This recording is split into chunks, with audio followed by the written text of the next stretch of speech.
Hello friends, welcome to focus study. आज है 18 मई 2020 और आज हम डिस्कस करेंगे 18 मई का द हिंदू न्यूज़पेपर। अगर आप फर्स्ट टाइम हमारे यूट्यूब चैनल पे आ रहे हैं तो चैनल को सब्सक्राइब कर सकते हैं और जब भी सब्सक्राइब करें बेल बटन को जरूर प्रेस करें ताकि वीडियोज़ के रेगुलर नोटिफिकेशन आपको मिलते रहें। आज के न्यूज़ डिस्कशन से पहले हम कल के लास्ट वीडियो के क्वेश्चंस देख लेते हैं। सैटरडे को क्वेश्चन पूछे गए थे। ये पहला क्वेश्चन था, currently which year is considered as base year for industrial production index of industrial production IIP का बेस ईयर किस ईयर को माना जाता है? 2004-5, 2009-10, 2011-12 और 2015-16। तो इसका सही आंसर है 2011-12 आईआईपी का बेस ईयर कंसीडर किया जाता है। सेकंड क्वेश्चन है, इंडिया का काला पानी डिस्प्यूट किस कंट्री के साथ है? ये काला पानी बॉर्डर डिस्प्यूट इंडिया का किस कंट्री के साथ डिस्प्यूट है? पाकिस्तान, चाइना, बांग्लादेश या फिर नेपाल? तो इसका सही आंसर है डी, नेपाल।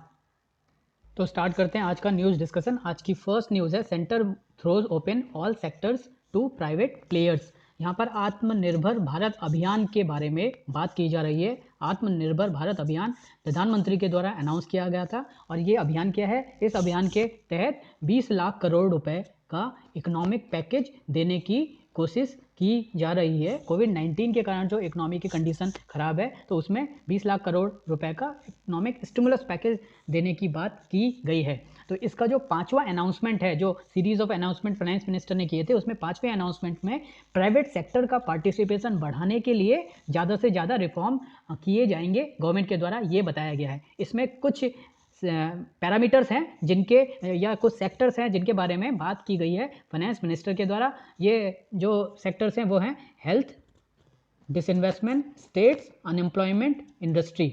तो इन सेक्टर के बारे में कुछ पॉइंट्स हैं, जैसे कि हेल्थ में जो पब्लिक स्पेंडिंग है वो गवर्नमेंट के द्वारा बढ़ाई जाएगी। ज़्यादा हेल्थ और वेलनेस सेंटर्स को इस्टेब्लिश किया जाएगा। इन्फेक्शियस डिजीज से लड़ने के लिए हॉस्पिटल और हेल्थ लेबोरेटरी हर एक डिस्ट्रिक्ट में बनाई जाएगी, ऐसा कहना है फाइनेंस मिनिस्टर का। इसके अलावा डिसइन्वेस्टमेंट को बढ़ाने की बात की जा रही है। पब्लिक सेक्टर जो फर्म्स हैं और जो नॉन स्ट्रेटेजिक सेक्टर में है, नॉन स्ट्रेटेजिक सेक्टर वो सेक्टर्स हैं जिनमें गवर्नमेंट अगर प्राइवेट सेक्टर का पार्टिसिपेशन बढ़ाए भी तो कोई स्ट्रेटेजिक पॉइंट ऑफ व्यू से गवर्नमेंट के लिए कोई खतरे की बात नहीं है। एक जो नॉर्मल सेक्टर है जिसमें सरकार पीछे हट के प्राइवेट सेक्टर को बढ़ा सकती है। तो जो पब्लिक सेक्टर यूनिट है नॉन स्ट्रेटेजिक सेक्टर में, उनमें प्राइवेटाइजेशन बढ़ाने की बात की जा रही है सेंट्रल गवर्नमेंट के द्वारा। इसके अलावा जो भी स्ट्रेटेजिक सेक्टर है उसमें 4 से ज़्यादा पब्लिक सेक्टर अंडरटेकिंग्स नहीं होंगी, ऐसा कहना है गवर्नमेंट का। यहाँ पर जो स्टेट्स है उनकी काफ़ी टाइम से डिमांड थी कि जो बोरोइंग है स्टेट के द्वारा जो बोरोइंग की जाती थी वो फिस्कल FRBM एक्ट के तहत फिस्कल डिसिप्लिन को बनाए रखने के लिए 3% की लिमिट लगाई गई थी। लेकिन ये 3% की लिमिट बढ़ाने की बात और बढ़ाने की डिमांड स्टेट गवर्नमेंट बहुत टाइम से कर रहा था, जिसको सेंट्रल गवर्नमेंट ने अपनी तरफ से मान लिया है। जो 3% की लिमिट थी वो करीब 6,40,000 करोड़ के करीब थी, उसको अब बढ़ा के 5% कर दिया गया है। तो ये जो एक पर्टिकुलर डिसीजन है, इसकी डिमांड काफ़ी टाइम से स्टेट गवर्नमेंट के द्वारा की जा रही थी। और ये जो डिसीजन है इसका जो बेसिस है वो है फिस्कल एक्ट, जो गवर्नमेंट ऑफ इंडिया के द्वारा पास किया गया। ये जो एक्ट है इसका पूरा नाम है fiscal responsibility and budget management act 2003। अब ये एक्ट क्या है? ये 2003 का एक्ट है जो सेंट्रल गवर्नमेंट और स्टेट गवर्नमेंट के जो फिस्कल डिसिप्लिन है उसको बनाए रखने के लिए, उस फिस्कल डिसिप्लिन को एक इंस्टीट्यूशन के तरीके से चलाए रखने के लिए लाया गया था। इसका टारगेट क्या है? इसका टारगेट है to reduce India's fiscal deficit, improve country's macro economic management, और जितना भी पब्लिक फंड होता है उसका ओवरऑल मैनेजमेंट करना। तो ये पर्टिकुलर एक्ट सरकारों के द्वारा जो लोन लिए जाते हैं उसको कंट्रोल करता है। सरकारों का जो ज़्यादा लोन के कारण ज़्यादा डेफिसिट हो सकता है उसको भी कंट्रोल करता है। इसीलिए 2003 में ये पर्टिकुलर एक्ट लाया गया था। इससे जो फिस्कल मैनेजमेंट होता है वो गवर्नमेंट का ज़्यादा स्ट्रांग होगा, ऐसा माना जाता है। और इसी एम के साथ ये एक्ट लाया गया था।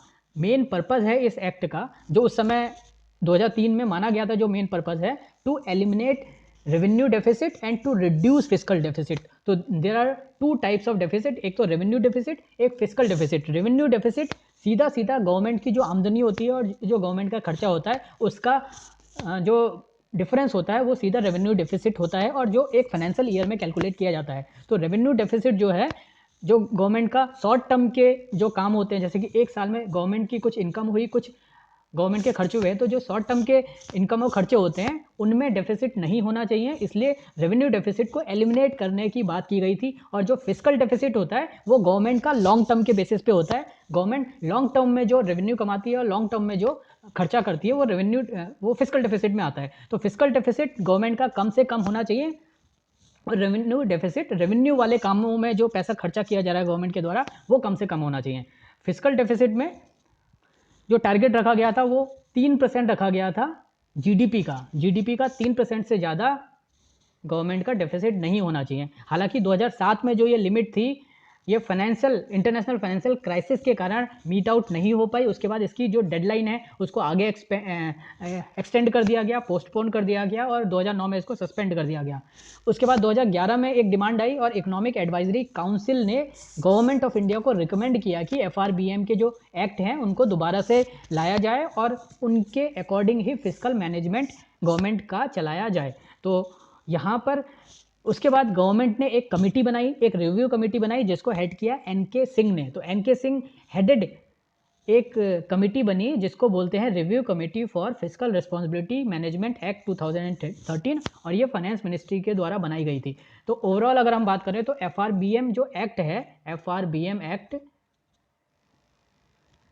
ये फिस्कल डेफिसिट को 3% तक लिमिट में रखता है। लेकिन कोविड-19 के कारण स्टेट्स गवर्नमेंट ने ये डिमांड की थी सेंटर से कि ये जो 3% का अगर डेफिसिट तक लिमिट रहेगी तो जो ज़्यादा खर्चे हो रहे हैं, और कौन से खर्चे हैं, जो कोविड-19 से लड़ने के लिए सरकार को पैसा खर्चा करना है, जो भी माइग्रेंट वर्कर हैं उनको खाना देना है, जिन लोगों की लाइवलीहुड चली गई है, नौकरी चली गई है, उनको फूड प्रोवाइड करना है, लोगों को कैश ट्रांसफ़र करना है, और इसके अलावा भी जो हेल्थ रिलेटेड एक्टिविटीज़ है, हॉस्पिटल्स में सर्विसेज प्रोवाइड करना, हॉस्पिटल इक्विपमेंट परचेज करना, डॉक्टरों की सैलरी, ज़्यादा से ज़्यादा डॉक्टर और नर्सेज को फैसिलिटीज़ प्रोवाइड करना, सो दैट कोविड-19 का जो बढ़ता हुआ खतरा है उसको टैकल किया जा सके। तो ये जो एक्स्ट्रा खर्चे आ गए हैं इसके कारण गवर्नमेंट को एक्स्ट्रा लोन लेना पड़ेगा, और वो जब एक्स्ट्रा लोन लेगी तो 3% से ज़्यादा ये जो डेफिसिट है वो 4-5% तक पहुँच सकता है। इसलिए स्टेट गवर्नमेंट डिमांड कर रहे थे कि इसकी लिमिट को बढ़ाई जाए, और अब ये लिमिट 5% कर दी गई है। तो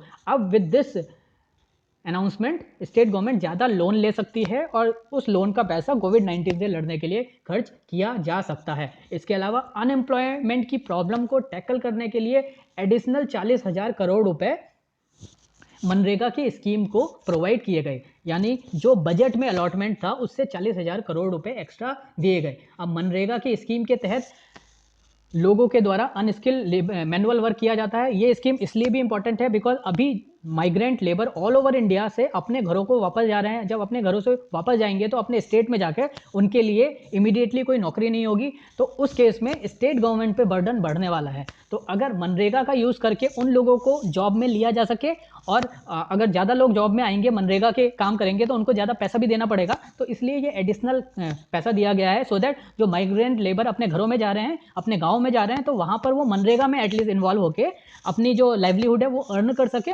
उसके लिए जो एक्स्ट्रा बर्डन आने वाला है उसके लिए 40,000 करोड़ रुपए दिया गया है।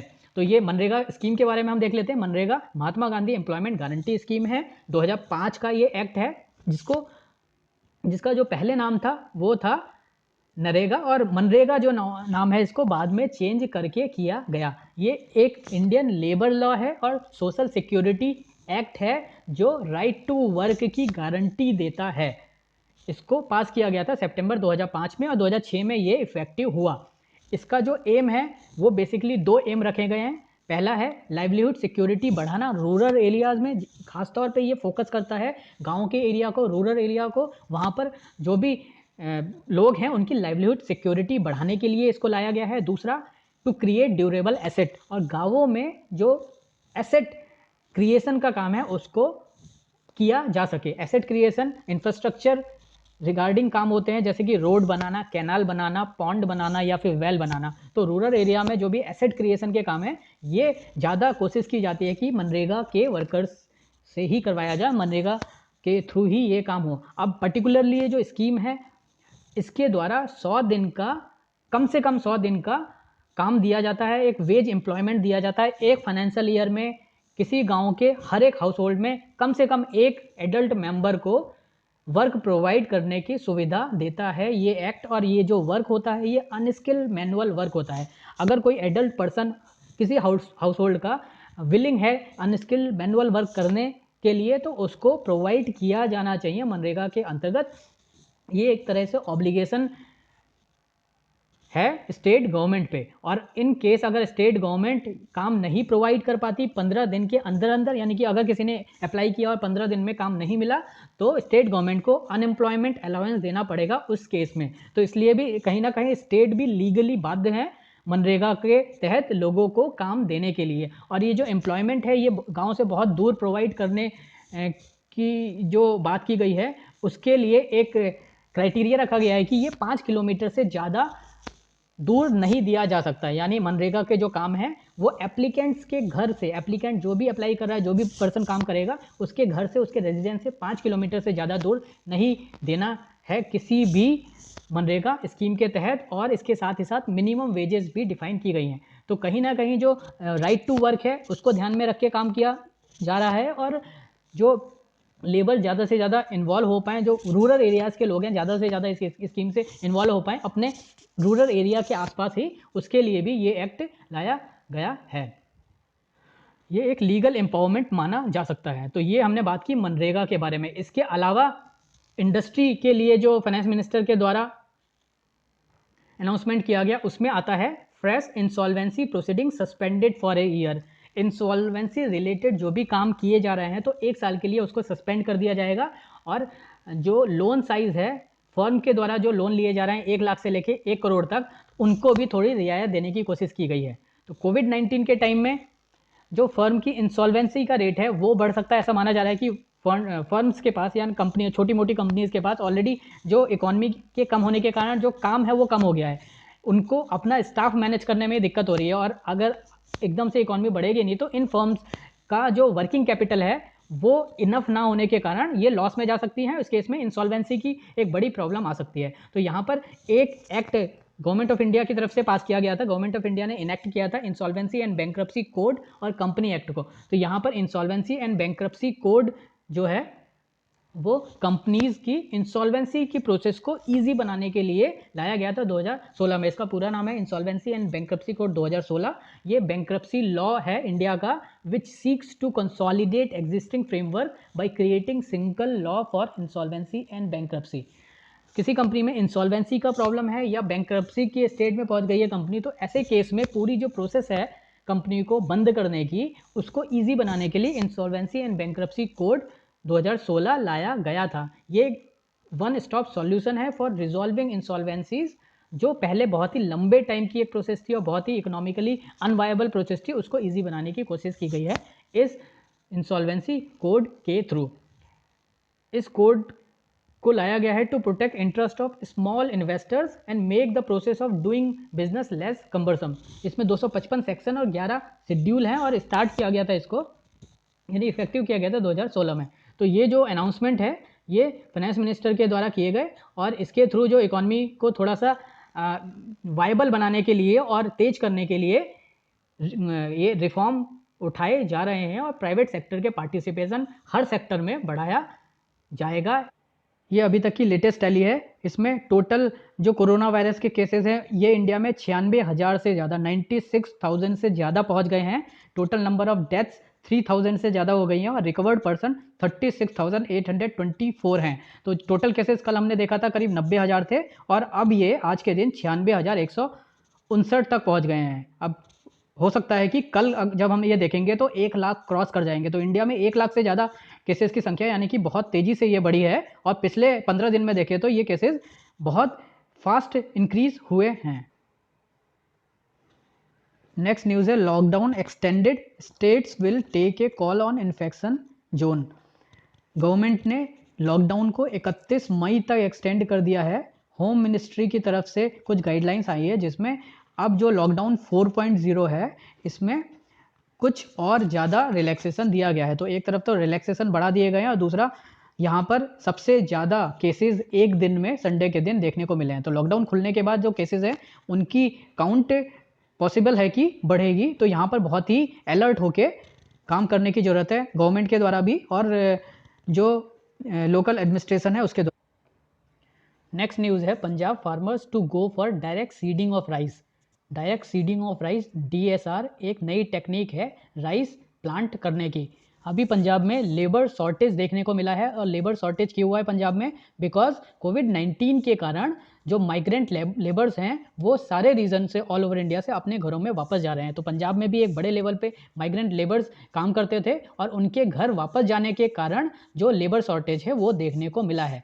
तो ये जो पर्टिकुलर सीज़न है खरीफ के सीज़न में एक बड़े पैमाने पर खेती की जाती है। पंजाब और हरियाणा के रीजन में धान लगाया जाता है, और इस खरीफ के सीज़न में माइग्रेंट लेबर ना होने के कारण जो नॉर्मल तरीका है या जो ट्रेडिशनल तरीका है प्लांटेशन का, राइस प्लांटेशन का, वो पॉसिबल नहीं हो पा रहा।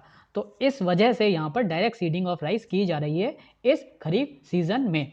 जो नॉर्मल तरीका है और जो नया तरीका है उसके बारे में हम समझ लेते हैं। नॉर्मल तरीके में जो खेत होता है उस पूरे खेत के लिए धान लगाने के लिए एक पहले छोटी से एरिया में नर्सरी रेडी की जाती है धान की। उस नर्सरी में धान की छोटे छोटे प्लांट रेडी किए जाते हैं जिसे बोलते हैं पौध लगाई जाती है। उस पौध के एक लेवल पे पहुंचने के बाद, थोड़ी बड़ी होने के बाद, उनको पूरे खेत में माइग्रेंट लेबर्स की सहायता से लगाया जाता है थोड़ी थोड़ी डिस्टेंस पे। इसमें लेबर ज़्यादा चाहिए बिकॉज हर एक प्लांट को लेबर्स के द्वारा रोपा जाता है खेत में, इसलिए बड़ी संख्या में जो मैनुअल वर्कर हैं, मैनुअल लेबर्स हैं, उनकी रिक्वायरमेंट होती है। अब इनकी शॉर्टेज होने के कारण अब पूरे खेत में डायरेक्टली ये जो सूखा बीज है इसको डायरेक्टली सीड किया जाएगा, इसलिए इसको बोला जाता है directly seeding of rice. Rice के बीज को ही सीधे लगाया जाएगा। पहले प्लांट को लगाया जाता था, पौध को लगाया जाता, अब डायरेक्टली बीज को लगाया जाएगा। तो इस तरीके से अब ये जो राइस है उसको प्लांट किया जा रहा है। तो ये जो मेथड है ये एक ऑल्टरनेट मेथड है पैडी लगाने का। इसमें पानी की बचत होती है। जो नॉर्मल मेथड था उसमें पूरे खेत को पानी से भरना पड़ता था, वाटर इंटेंसिव मेथड था वो राइस के लिए। लेकिन जो अब डायरेक्ट सीडिंग ऑफ राइस किया जाता है इसमें पानी की बहुत ज़्यादा ज़रूरत नहीं होती, इसलिए ये एक वाटर सेविंग मेथड माना जा रहा है। इसमें एनर्जी भी बहुत ज़्यादा सेव होती है, और कन्वेंशनल मेथड से इसमें राइस की पडलिंग और नर्सरी जो होती है उसको रेडी करने की ज़रूरत नहीं होती। DSR टेक्निक में टाइम भी कम लगता है, लेबर भी कम लगता है, वाटर भी कम लगता है। तो एक तरह से काफ़ी इफेक्टिव मानी जा रही है ये पर्टिकुलर टेक्निक। इसका एक दूसरा नाम भी यहाँ पर दे रखा है, इसका नाम है तार वतर DSR। तार वतर DSR भी बोला जाता है DSR टेक्निक को, और ये already tried and tested technique है। इसमें जो वीड नॉर्मली धान के खेत में लगते हैं, जो घास फूस लगते हैं, उनकी पॉसिबिलिटी भी कम होती है। एक दूसरा प्रॉब्लम आता था, अगर पूरे खेत को पानी भरा जाता था तो लीचिंग की एक प्रॉब्लम आती थी। लीचिंग मतलब कि अगर किसी एरिया में पानी भरा हुआ है तो वाटर रिस के ग्राउंड में नीचे चले जाता था, जिसके कारण जो खेत में न्यूट्रिएंट होते थे वो भी वाटर के साथ नीचे चले जाते थे, और प्लांट को न्यूट्रिएंट की कमी हो जाती थी। तो अब अगर पानी का कम यूज़ होगा तो जो न्यूट्रिएंट खेत में हैं वो प्लांट को मिलेंगे, वो उनकी लीचिंग पानी के साथ नहीं होगी। तो ये एक पर्टिकुलर प्रॉब्लम भी सॉल्व हो जाती है DSR ये नई टेक्निक के नए मेथड से। इसके अलावा एक जो बड़ा प्रॉब्लम है ग्राउंड वाटर रिचार्ज का पंजाब और हरियाणा के रीजन में, वो भी सॉल्व होता है इस पर्टिकुलर टेक्निक से। इसमें ग्राउंड वाटर को रिचार्ज करने में इस DSR के मेथड से फ़ायदा मिलता है। DSR offers avenue for ground water recharge as well as it prevents development of hard pan just beneath the plot level. अभी क्या कि अगर पानी भर देते हैं खेत में तो एक लेवल के बाद एक बहुत हार्ड पैन बन जाता है खेत में, लेकिन अगर हम डायरेक्टली सीडिंग करें तो ये हार्ड पैन बनने की जो गुंजाइश है वो कम हो जाती है। तो हार्ड पैन बनने की पॉसिबिलिटी भी कम हो जाती है, और ग्राउंड वाटर रिचार्ज इसके कारण एक अच्छे लेवल पे होता है। इसके अलावा जो प्लांट मैच्योर होने का टाइम होता है वो भी जल्दी होता है, और यील्ड भी ज़्यादा मानी जा रही है इस मेथड से। तो यील्ड भी अच्छी है, प्रोडक्शन भी अच्छा होगा, और जो मैच्योरिटी है वो भी कम टाइम में देखी जा सकती है। तो ये पर्टिकुलर टेक्निक का यूज़ किया जा रहा है पंजाब में, डायरेक्ट सीडिंग ऑफ राइस, जो less water intensive, less time intensive, less labour intensive मानी जा रही है।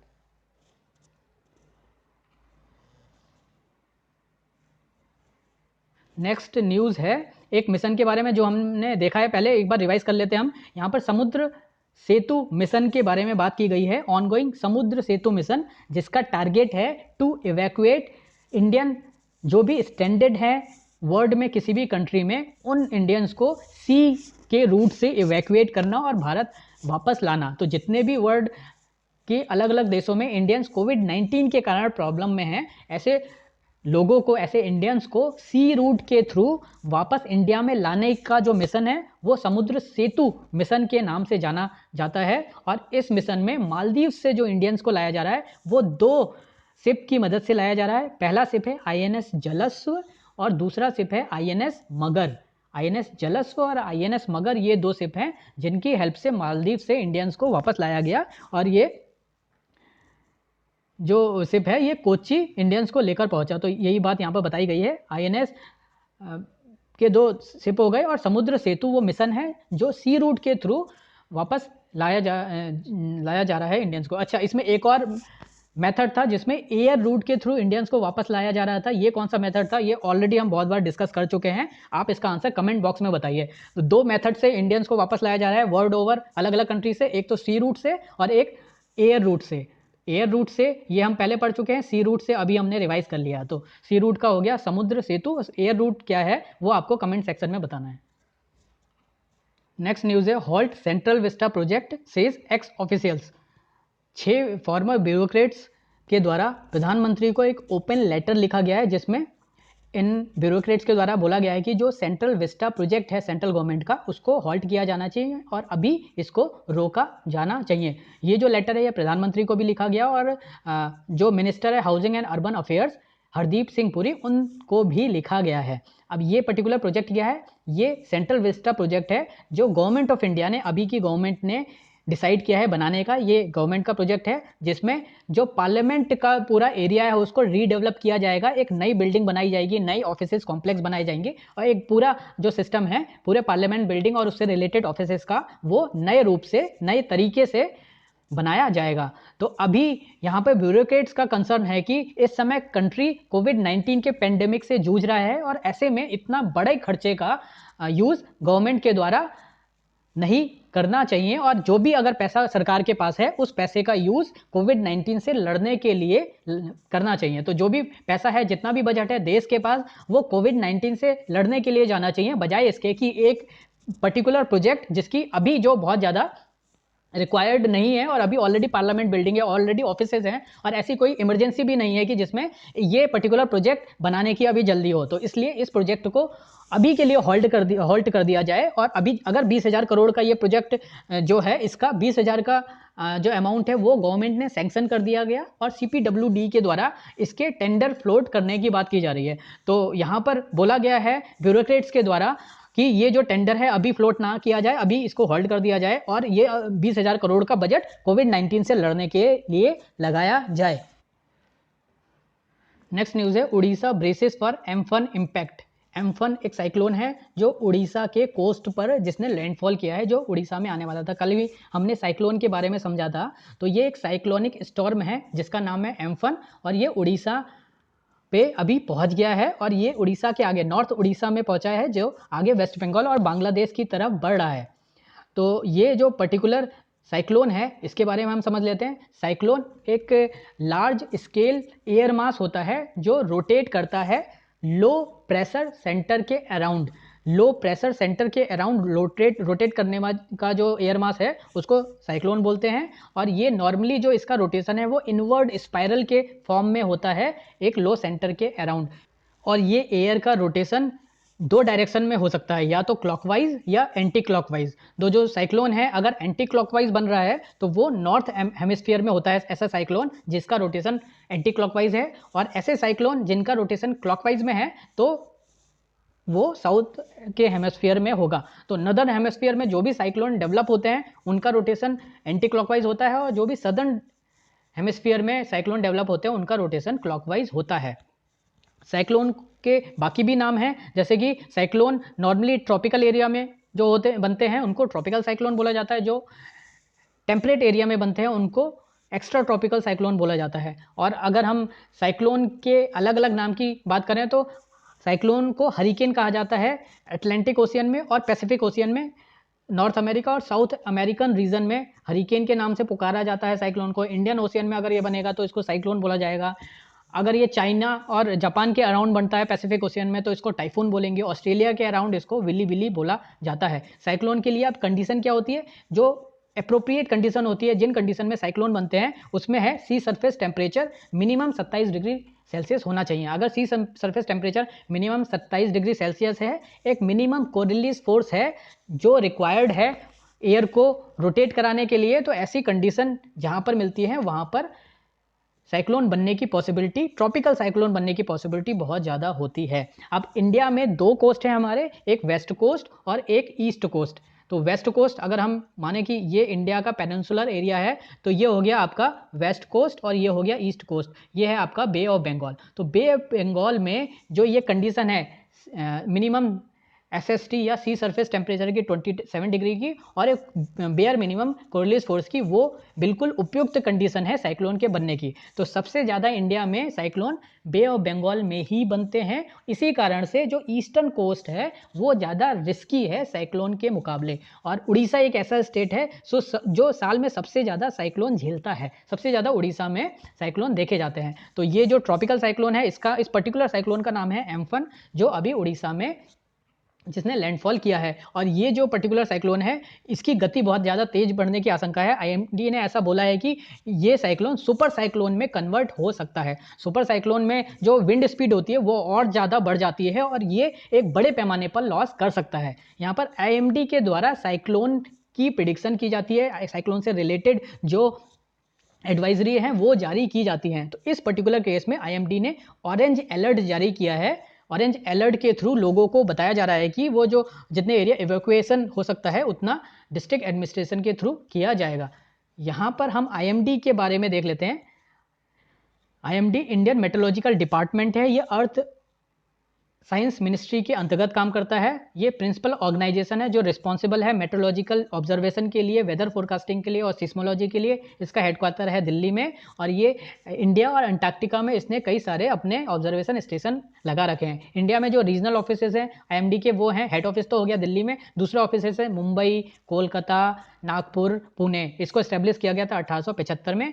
IMD वर्ल्ड मेट्रोलॉजिकल ऑर्गेनाइजेशन की तरफ से IMD को एक रीजनल स्पेसिफाइड मेट्रोलॉजिकल सेंटर माना गया है। यानी कि वर्ल्ड लेवल पर जो मौसम की जानकारी होती है, जो एडवाइजरी होती है, वर्ल्ड मेट्रोलॉजिकल ऑर्गेनाइजेशन के द्वारा दी जाती है। और उसने इंडियन मेट्रोलॉजिकल डिपार्टमेंट को regional specified meteorological centre appoint किया है। और इस पूरे वर्ल्ड में 6 सेंटर हैं, उसमें से एक सेंटर IMD है। इसी कारण से IMD की वर्ल्ड लेवल पे भी कुछ रिस्पॉन्सिबिलिटी और कुछ ज़्यादा इसके जो टारगेट रखे गए हैं उनमें से है Indian ocean, north Indian ocean में अगर कोई साइक्लोन आएगा तो उसकी नेमिंग IMD के द्वारा की जाती है, उसकी फोरकास्टिंग भी IMD के द्वारा की जाती है और उससे रिलेटेड जो वार्निंग का डिस्ट्रीब्यूशन है ट्रॉपिकल साइक्लोन्स का, वो भी IMD के द्वारा किया जाता है। यानी कि नॉर्थ इंडियन रीजन से रिलेटेड जो भी forecasting, naming of cyclone, distribution of warning हो, वो इंडियन मेट्रोलॉजिकल डिपार्टमेंट के द्वारा ही किया जाता है। ये जो पूरा एरिया है ये मलाक्का स्टेट,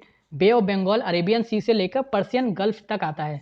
एक तरफ है वेस्टर्न साइड में पर्शियन गल्फ और ईस्टर्न साइड में मलाक्का स्टेट। तो इस पूरे रीजन में जितने भी साइक्लोन, ट्रॉपिकल साइक्लोन आते हैं वो IMD के द्वारा ही मॉनिटर किए जाते हैं। वर्ल्ड पेज पे न्यूज़ है, Afghan president rival sine power sharing deal. Afghanistan में सितंबर मंथ में इलेक्शन हुए थे, जिस इलेक्शन के बाद इलेक्शन कमीशन की तरफ से ये रिजल्ट डिक्लेयर किया गया था कि अफगानिस्तान के प्रेसिडेंट जो अशरफ घनी थे उनको विजेता बताया गया था। लेकिन इसमें जो ऑपोजिशन में थे उन्होंने इलेक्शन के रिजल्ट को बहुत ज़्यादा मैनिपुलेटेड माना और उन्होंने खुद को भी प्रेसिडेंट घोषित कर दिया। तो एक तरह से बहुत पावर टसल और पावर डिस्प्यूट चल रहा था अफगानिस्तान में। लेकिन अब ये पावर जो टसल है वो ख़त्म होता हुआ दिख रहा है, क्योंकि जो अफगानिस्तान के प्रेसिडेंट हैं और जो अपोजिशन में लीडर थे उनके द्वारा एक पावर शेयरिंग डील साइन कर ली गई है। Power sharing deal, Afghan president Ashraf घनी और पॉलिटिकल राइवल अब्दुल्ला ने ये पावर शेयरिंग डील साइन की है 2 महीने के बाद, और ये लास्ट सितंबर के इलेक्शन के बाद इन दोनों के द्वारा साइन की गई थी। तो इसके बाद जो ये एक बड़ा प्रॉब्लम है वो सॉल्व होता हुआ दिख रहा है अफगानिस्तान में। उम्मीद की जा सकती है कि थोड़ी शांति तो बहाल होगी अब यहाँ पर। जो अशरफ घनी है ये प्रेसिडेंट रहेंगे अफगानिस्तान के इस डील के बाद। तो प्रेसिडेंट का काम तो अशरफ घनी ही करेंगे और जो अब्दुल्ला हैं उनको हेड बनाया गया है नेशनल रिकॉन्सिलेशन काउंसिल का। और उनकी पार्टी के कुछ मेंबर्स अफगानिस्तान के जो अशरफ गनी की कैबिनेट होगी उसमें से होंगे। तो यहाँ पर एक नया एक अरेंजमेंट बनाया गया जिसको बोला गया है रिकॉन्सिलिएशन काउंसिल। रिकॉन्सिलिएशन काउंसिल क्या है? रिकॉन्सिलिएशन काउंसिल को होलसेल अथॉरिटी दी गई है to handle and approve all Afghanistan peace deal process. तो अफगानिस्तान में जो पीस डील के प्रोसेस की जानी है उससे रिलेटेड सारी चीज़ें रिकॉन्सिलिएशन काउंसिल के द्वारा फाइनल की जाएंगी, अप्रूव की जाएंगी, और इसके हेड होंगे अब्दुल्ला जो मेन अपोजिशन लीडर हैं अफगानिस्तान के। तो एक तरह से पावर को शेयर कर लिया है दोनों लोगों ने, और इसके बाद जो अफगानिस्तान में जो हालात हैं वो नॉर्मल करने की कोशिश की गई है दोनों लीडर्स के द्वारा। यहाँ पर रिजल्ट के बारे में दिया गया, इस रिजल्ट में 50% से ज़्यादा वोट मिले थे अशरफ गनी को। हालांकि हमारे लिए ये इंपॉर्टेंट नहीं है, अभी अफगानिस्तान की जो करंट कंडीशन है उसमें दोनों लीडर्स के द्वारा एक पावर शेयरिंग एग्रीमेंट साइन किया गया है। तो इस जो डिस्प्यूट है इसके कारण अफगानिस्तान को भी बड़े लेवल पर प्रॉब्लम हो रही थी, बिकॉज जो डोनाल्ड ट्रंप है यूएसए के प्रेसिडेंट, उन्होंने अनाउंस किया था कि अगर ये डिस्प्यूट सॉल्व नहीं किया गया दोनों के द्वारा तो $1 बिलियन का जो असिस्टेंस यूएसए अफगानिस्तान को दे रहा था वो रोक देगा। तो इस डर से भी हो सकता है कि ये जल्दी से जल्दी दोनों लीडर ने अपने डिफरेंसेस हटा के ये डील साइन कर ली है, पावर शेयरिंग एग्रीमेंट साइन कर लिया है, जिससे कि जो ये डोनेशन है, जो पैसा है वो अफगानिस्तान में आए और यहाँ के डेवलपमेंट के लिए कुछ ना कुछ तो पैसा आए। जो ये पीस एग्रीमेंट है, एक और पीस एग्रीमेंट यूएसए ने किया था तालिबान के साथ फरवरी महीने में, और उसके तहत यूएसए अपनी नेटो की जो फोर्सेज है वो अफगानिस्तान से धीरे धीरे करके निकाल रहा है। हालांकि ये अफगानिस्तान के लिए एज सच अभी के टाइम में बहुत ज़्यादा बड़ा चैलेंज क्रिएट कर सकता है, बिकॉज तालिबान किसी के कंट्रोल में नहीं है और तालिबान लगातार अटैक करता जा रहा है। लेकिन फिर भी अगर थोड़ी भी पॉलिटिकल स्टेबिलिटी बनती है कंट्री में तो कहीं ना कहीं वो अपनी कंट्री की सिक्योरिटी को टाइट करने की कोशिश करेगी। तो ये एक अच्छी बात बोल सकते हैं कि थोड़ी अब स्टेबिलिटी बन सकती है यहाँ पर। अभी दूसरी बात यहाँ पर अफगानिस्तान के बारे में है कि अफगानिस्तान को जो एड दिया जाता था, और पिछले 18 सालों की, 18 से 20 सालों की अगर हम बात करें तो बिलियंस ऑफ डॉलर्स अफगानिस्तान में आए हैं, लेकिन उनका एक्चुअल जो फर्क पड़ना चाहिए, जो गरीबी को कम होना चाहिए, वो नहीं होती हुई दिखी।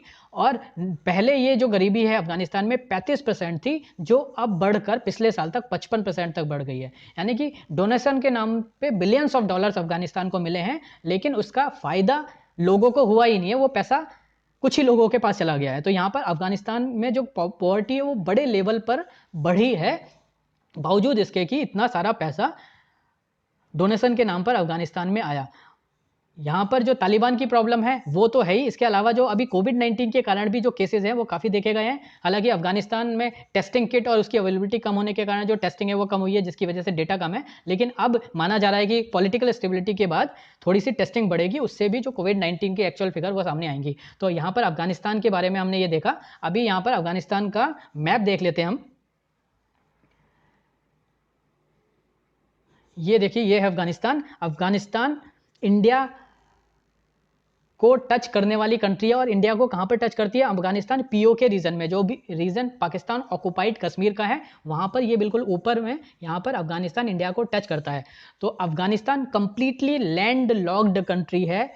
दूसरी बात यहाँ पर है कि अफगानिस्तान की नेबर कंट्रीज कौन कौन सी है, ये भी क्वेश्चन बन सकता है। अफगानिस्तान की नेबरिंग कंट्री है ईरान, पाकिस्तान, इंडिया, इसके अलावा तजाकिस्तान, उज्बेकिस्तान, तुर्कमेनिस्तान।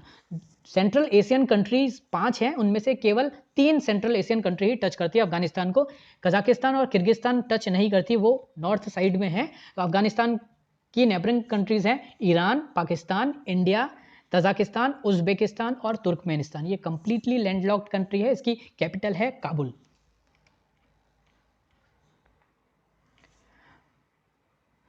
तो ये थे आज के न्यूज़ आर्टिकल्स। आज इकोनॉमी सेक्शन में नॉर्मल आर्टिकल नहीं आते, तो अभी हम लास्ट में आज के क्वेश्चंस देख लेते हैं। ये क्वेश्चन है, आज का पहला क्वेश्चन है, रिसेंटली ईरान ने एक अपनी नई करेंसी इशू की, इस करेंसी का नाम क्या है? ए रियाल, बी डॉलर, सी टोमन या फिर डी रेनमिनबी। ईरान ने एक नई करेंसी अपनी इशू की है ईरान में जो हाइपर इन्फ्लेशन की प्रॉब्लम चल रही है उसको टैकल करने के लिए। तो कौन सी ईरान की नई करेंसी है? रियाल, डॉलर, टोमन और रेनमिनबी। सेकंड क्वेश्चन है, गिलगित बाल्टिस्तान रीजन इंडिया के किस स्टेट या यूटी का पार्ट है?